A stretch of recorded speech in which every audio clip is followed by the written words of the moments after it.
All right, so at, at once you have decided on a general topic, for example, in the previous example, we were deciding that maybe our topic was going to be uh, about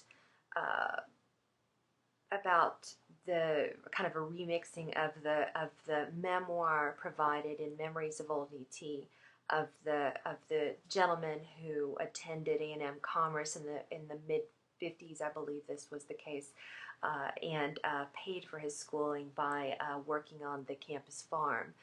And he tells a little bit about a school day, and we thought that we might include some image. So let's just say we pitched something like that, and that the end result was going to be a photo essay delivered on Flickr that would have short captions that included images of the map of the campus with of the time, with the area where he would have lived and worked circled, and a caption that somehow spoke to that. And then in the next image, hopefully, if it's available, an image of that particular student, but if not, maybe an image of some of the gentlemen working on the farm. And because the schedule was so grueling and important, we could actually include an image that shows that schedule, maybe just reproduced from the book. Do you see what I'm saying? We've got some creative license here. We want to be as accurate as possible and pull from the archives where possible, but there are some things that we might need to create. If you had in this fictitious photo essay access to Commerce, you might come and take video, we're doing photo, take some photos of what the section where the farmhouse would have been looks like.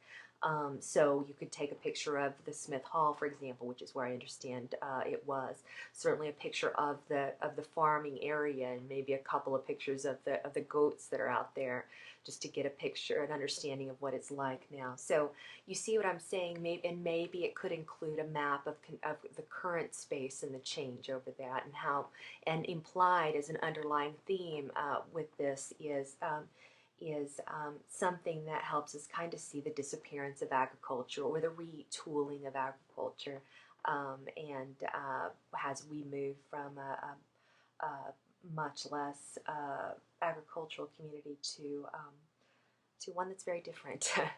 um, so basically, anyway, what I'm trying to say is once you found a topic, it's time to get down to the business of locating the right media. You're not going to use everything you collect, and you're likely to need to collect more after you begin composing your project. So keep Zotero, if you use it, warmed up for keeping track of those potentially relevant sources. Keep another way of keeping track available if you're not using Zotero, because one of the most frustrating things is having an image that you can't use because you no longer have any citation information tied to it. You will not be able to use an image if you don't know that you have permission to use it, and you don't know that it actually means or has an origin story that that reflects what you're saying it reflects. So be careful, but you want to focus on how to carefully collect the items you want to remix into your photo essay so that you can accurately cite them later, but also so that you know that you're using them in accurate ways. Now, in order to have in your mind, since one of the first options is to publish your project on Flickr, with images with very little caption, I'm going to take you into Flickr and show you, if you're not already familiar with it, what it looks like there. Remember, as I do this, though, that there are other options. You might decide that you want a lot more text, as we see in the two examples we read for the last week and this week, the pictorial history of Commerce, Texas, and in next week, the 12 Million Black 12 Million Black Voices, the Richard Wright collection. So in that case, you might just embed images in a Word file, and I'll show you how to do that. But first, let's look together at what Flickr looks like so we can have that in our head as we proceed. Let's go ahead to part 4.